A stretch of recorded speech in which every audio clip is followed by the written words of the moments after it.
Good afternoon, everybody, and welcome to our webinar focusing on updates on the current situation in Gaza. My name is Adriana Bara, and I am the CNEWA National Director. For those who don't know much about CNEWA, which is the abbreviation for the Catholic Near East Welfare Association, we work in collaboration with the Eastern Catholic churches and associations like Caritas, for example, in the Middle East, Eastern Europe, Northeast Africa, and India. Please visit our website, CNEWA Canada, CNEWA Canada, to learn about our humanitarian, pastoral, and education programs in the regions just mentioned. Our programs are coordinated through our CNEWA Pontifical Regional Offices. Before we begin our conversation with our today's guest, I wish to inform you that this webinar is recorded and will be posted on our media. Actually, you have a message on your chat about this webinar being recorded. Also, you are muted so that we can give uninterrupted attention to our guest. If you have questions for our guest, I invite you to write them in the chat, and at the end, he will answer as many questions as time permits. Today with us is our CNEWA Pontifical Mission Regional Director in Jerusalem, Joseph Hazboun. Welcome, Joseph. Thank you, Adriana. It's good to be with you. Likewise here. Thank you for accepting our invitation for a conversation on the situation in the Holy Lands in general and Gaza in particular. And I will start my series of questions with this one. What is the situation in Gaza since the announcement of ceasefire? Well, the good thing about the ceasefire is that there is no more bombing in Gaza. We're not losing people in the tens and the hundreds as used to be every day. And people could have a sense of relief that at long last, after almost 16 months of war and destruction, bombing, shooting, people are relieved. They can get out, and some supplies were permitted into Gaza, so people could find something to eat and water to drink and feel a little bit safe. And then now that the people of the north were permitted to go back, and the Israelis withdrew from what they call the Netzarim checkpoint, which is actually a road or a block checkpoint that blocks the northern Gaza from the mid Gaza and the south Gaza. So now they were able to go back to their properties, which are for the most part destroyed, but at least they're happy to go back and not remain displaced within the Gaza Strip. But what remains to be seen is how this situation will end, whether the ceasefire will continue or what will happen. Do we expect a lasting peace in the region? Do you have this hope that this is a lasting peace? We hope it will be, although the signals are not very encouraging. First of all, the ceasefire deal expands over a very long period, 6 weeks, then another 6 weeks, then a third phase that nobody knows when it will begin or when it will end. And there are too many details. So there is a lot of room for anything to go wrong. Like these couple of days, we heard that Hamas decided to postpone the exchange of hostages and captives and prisoners. And the reason, of course, is that since the ceasefire in 19 January, around 90 Palestinians were killed by the Israelis, around 800 wounded. So hostilities are not over. People are still being targeted. The number of trucks and supplies permitted into Gaza never reached the agreed number. They began to permit 500 and 600 trucks into Gaza the first few days. Then the number dropped dramatically. Most of the trucks are not fully filled with supplies and not with the right and needed kind of supplies. So tents, medicines, food are continue to be scarce. They do send some in, but not as much as the deal approved on the 19th of January. And so this is the reason why now we're looking at either a suspension of the ceasefire, a resume of the attacks, unless the Qatar and Egypt will be able to convince both parties to respect the details of the deal. But we continue to hope, because without hope, there is no life. Thank you very much. And you spoke about permission to enter in Gaza to provide help. Can you give some examples on how CNEWA Jerusalem is involved in this? Do we offer help? Can we be part of the humanitarian groups that help in Gaza? We do contribute to the communities in Gaza. We launched a couple of weeks ago. We launched a psychosocial program for children and mothers, and food packages with material that is already available in Gaza, whether in the south or in the north.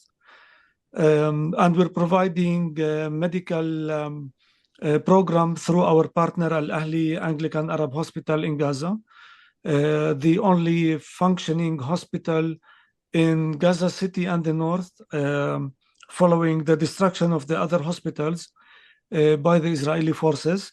But to go into Gaza or visit Gaza is out of the question during this period. Actually, since the beginning of the war, it was impossible for anyone to go into Gaza, except with in limited cases, the Patriarch was able to get permission to go in, I think 3 times during the 16 months. Other governmental aid agencies were able to come in through Rafah, but only to the southern area. And so, yeah, our programs continue. We never stop to support the communities in Gaza, with special attention to the Christian community. And we continued our university student scholarship program. They are able to attend classes online, which is a good thing. And we'll see how things develop. I know that you collaborated for humanitarian help. You collaborated with Holy Family Catholic Church and San Porphyrios Orthodox Church in Gaza. I'm wondering, are there still internal displaced people in these churches? Do you still collaborate with these churches? Yes, definitely. Actually, unfortunately, people are not able to leave the convents and go back to their homes for one main reason: they have no homes to go back to. Some of the families went and checked on their homes, and they found that their apartments are standing and they could move back in. But the next day they came back to the church because there is no infrastructure, no water, no sewage, no electricity, no communication, no internet. So life is not possible. And they had to go back to the convent. And now they're staying there, God knows until when. The biggest challenge against the reconstruction and rehabilitation is actually the infrastructure, which was heavily targeted and destroyed during the first months of the war.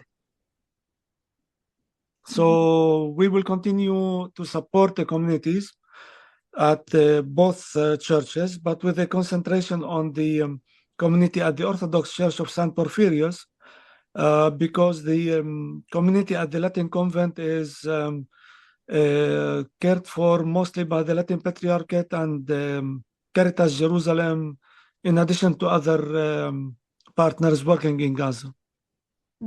And St. Porphyrios, maybe they need more help from CNEWA, if I understand correctly. Yes, definitely. Because they don't receive from other sources help. Limited support. You said that children have access to education now remotely, so online. But you also mentioned that there is no electricity, there is no internet. So how this is possible?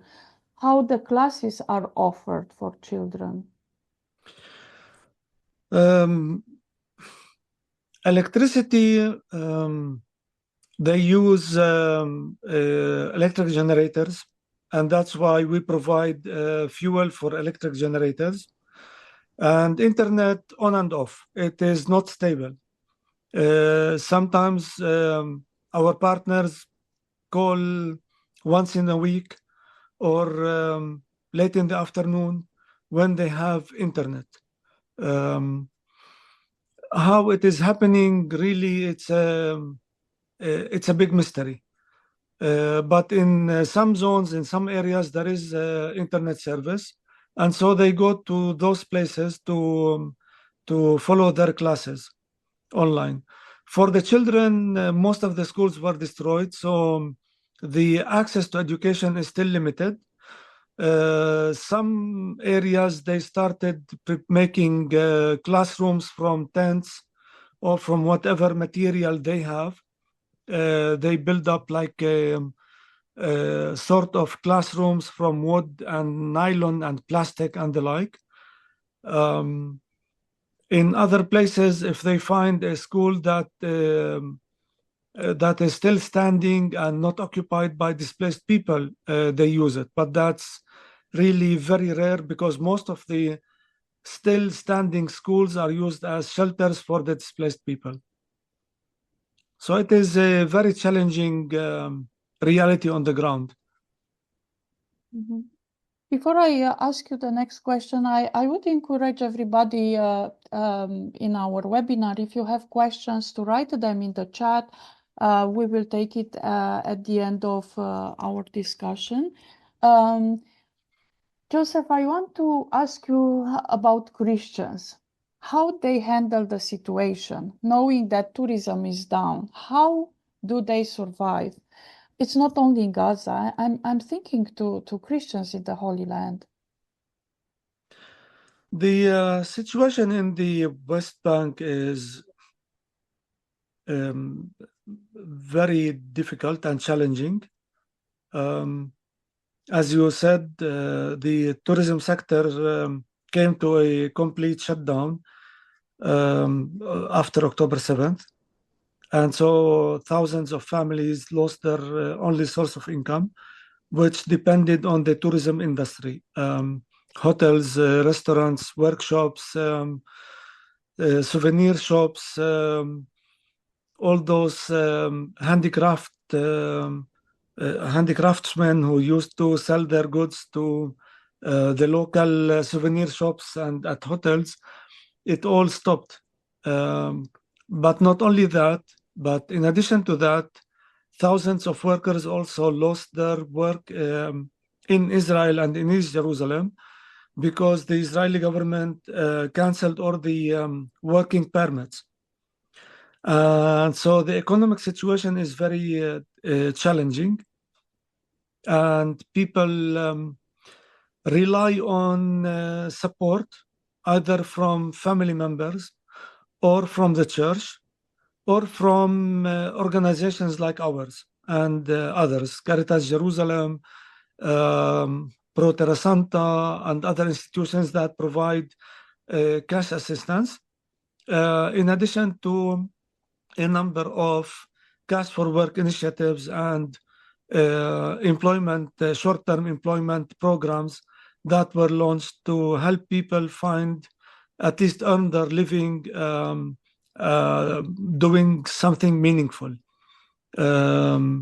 We launched last month a cash for work project, as well as a program to support poor families who are unable to pay the school fees or the university fees for their children because they don't have income. And this support goes more than only supporting the families. It also supports the schools to continue to run and to provide the services that are important, and they can pay the salaries of the teachers.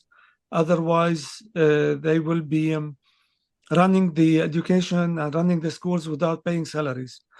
So these are some of the interventions that we did, and other NGOs, international NGOs, are doing similar interventions because the need is really great.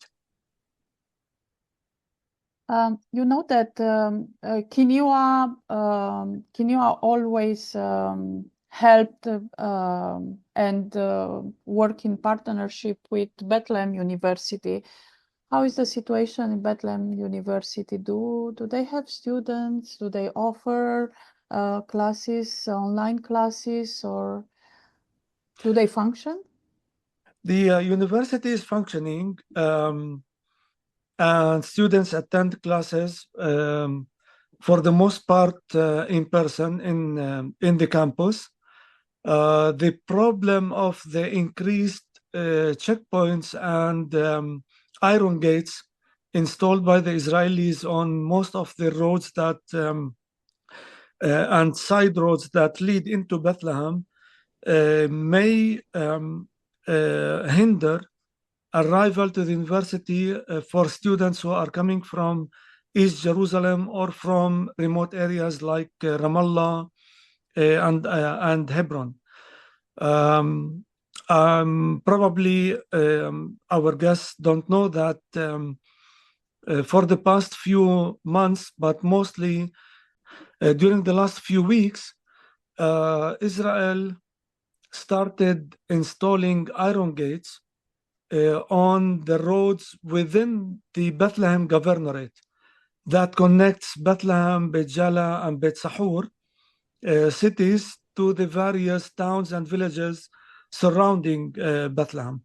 The same between the various governorates, like between Bethlehem and Hebron, between Bethlehem and Ramallah, and mostly on internal roads that connect the various towns and villages and cities within the West Bank. So we're not talking about crossing into Israel or into East Jerusalem. And this has created really a very challenging situation for the residents. For example, I will give you two examples. One example is, all Palestinians are not permitted to travel through the Ben Gurion airport, which is in Tel Aviv in Israel. And so what they have to do is they have to go to Jericho, and from Jericho travel to Jordan, and from Jordan they can travel to other parts of the world. The Israelis have been closing the Jericho checkpoint, and so people coming back from abroad and they cross into Jericho, they do the passport control with the Palestinian Authority, then going to the Palestinian territories, to their areas, they face the checkpoint that is blocked by the Israelis. And this is in Area C, it's in the Palestinian territories. And so people spend between 1 hour and 6 hours, and sometimes they stay overnight on the checkpoint, waiting for the Israelis to open and to let them in. The other example is the only road that connects between Hebron, Bethlehem in the south, and Ramallah in the middle of the West Bank. The only road, which is in the Palestinian territories, has one checkpoint. They call it the container. that connects between Bethlehem, Hebron, and Ramallah. And the Israelis, they have a checkpoint there. They used to have it open without any hindrance, except when there is a security issue. But in the recent couple of months, they started closing it whenever they please, and mainly in rush hour, like at 7 a.m. when people are rushing from Bethlehem to go to their workplace in Ramallah, they would close it for 1 or 2 hours. People coming back from Ramallah to Bethlehem, they would find it closed. And then all of a sudden they open it and they don't check cars. So it's only a matter of harassment of the people and making their life more difficult. And this is the situation that all of the Palestinian community face, Christians and Muslims alike. If I understand correctly, it's hard to travel from one place to another. But there are still, in Canada, there are Canadians who want to visit the Holy Lands because they want to help tourism, they want to help Christians, they want to help small businesses, and also to visit the holy places. So I'm wondering, would you recommend people to wait or they can go to visit? It's still feasible to go to the holy places that are holy for Christians? I would love to say yes, please come, because the local communities depend on pilgrimages and tourism, but currently it's not advisable, especially in view of the halt in the ceasefire deal in Gaza. And so the hostilities and attack on Gaza could resume if by Saturday the matter is not resolved. However, for small groups, they could come. Jerusalem is open. Galilee is safe. They could cross into Bethlehem and out. I would say in a relatively not too long time to get out of Bethlehem into Jerusalem. It's not a very challenging task. But I would advise to wait until the end of February at least, and then see how the situation is. Yes, because we don't know what it will happen after February.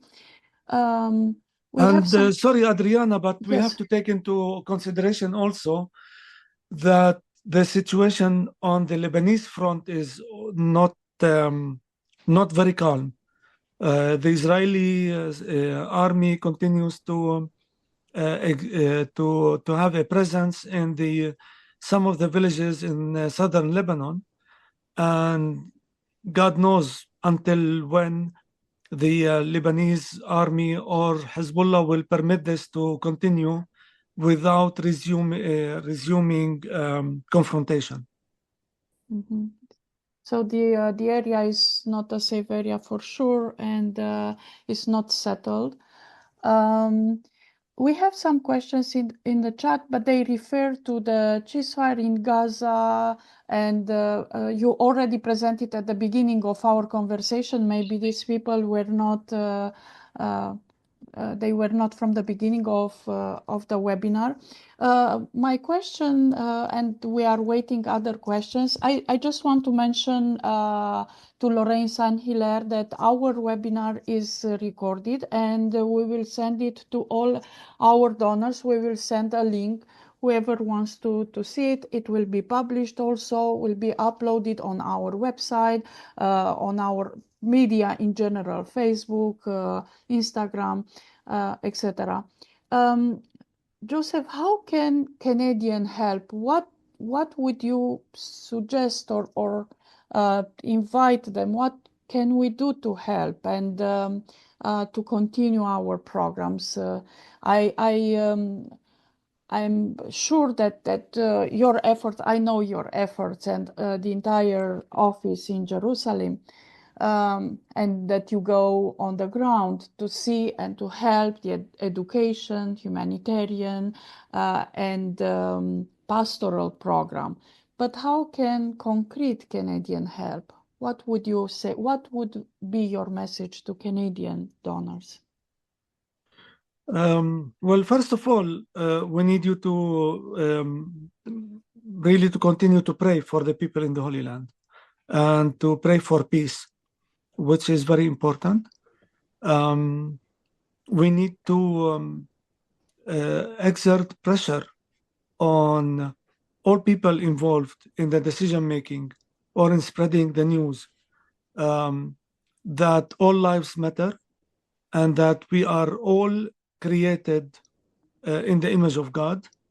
Israelis, Jews, Muslims, Christians, we are all the creation of God, and we should have the same dignity, and we should have the same right to live in freedom and in peace.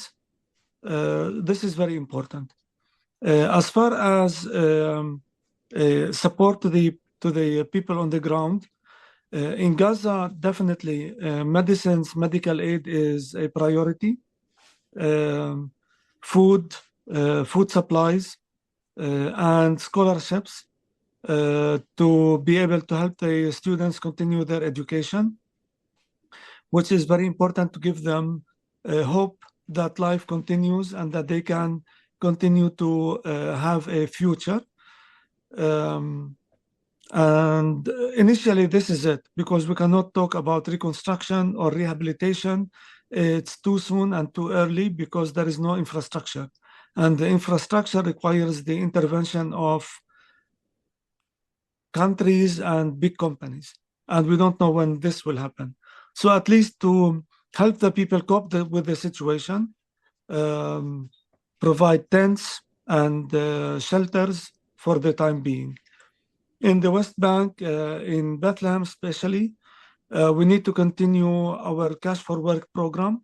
We have requests from various municipalities and entities that need our support. So more funding means we can reach more families and more breadwinners to be able to help their families survive until life resumes as previously.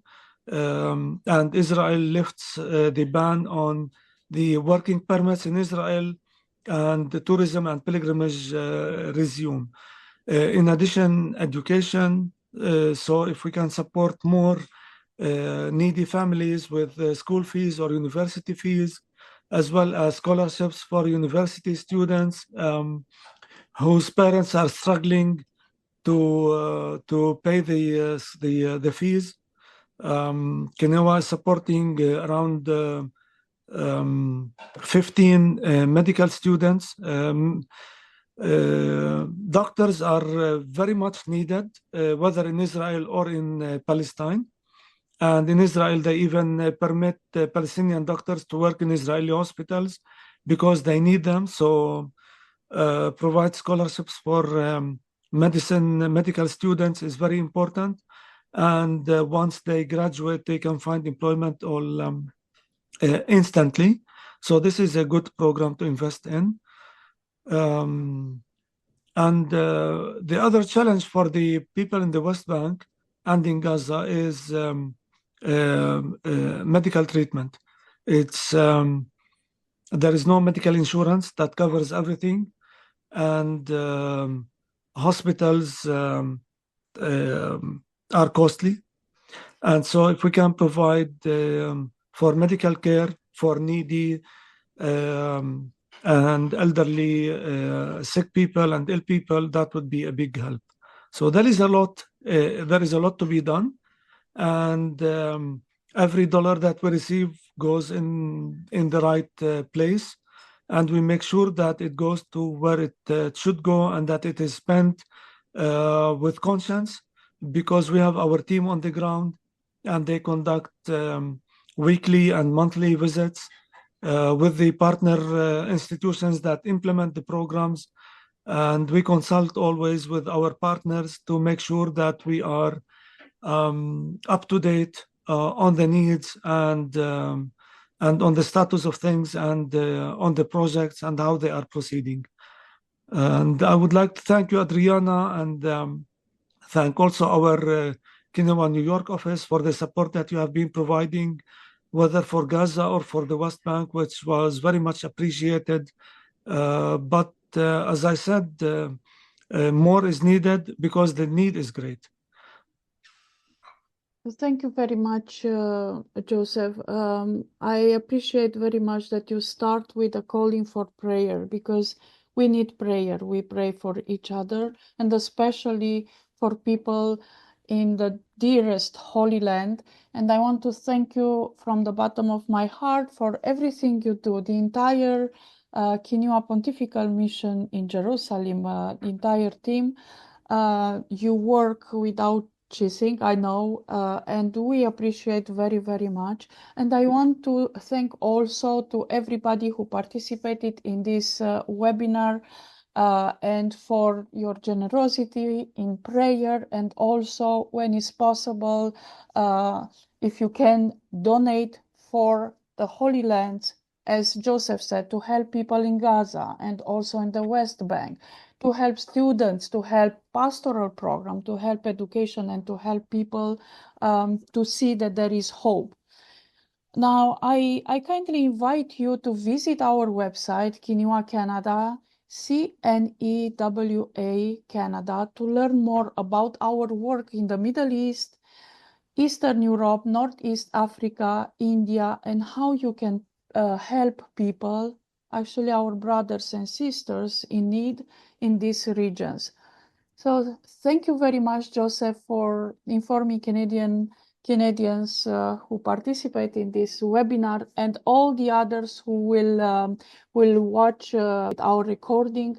Many people couldn't come because they are during their working hours. So thank you very much for updating us with the situation on the ground in the Holy Land, and for updating us on the humanitarian, pastoral, and education program. Thank you for having me and for giving me the floor to talk about the situation on the ground. Yes, we keep it in 30 minutes as we propose it. So thank you very much, and looking forward to have you again with us soon. Have a nice day, everybody.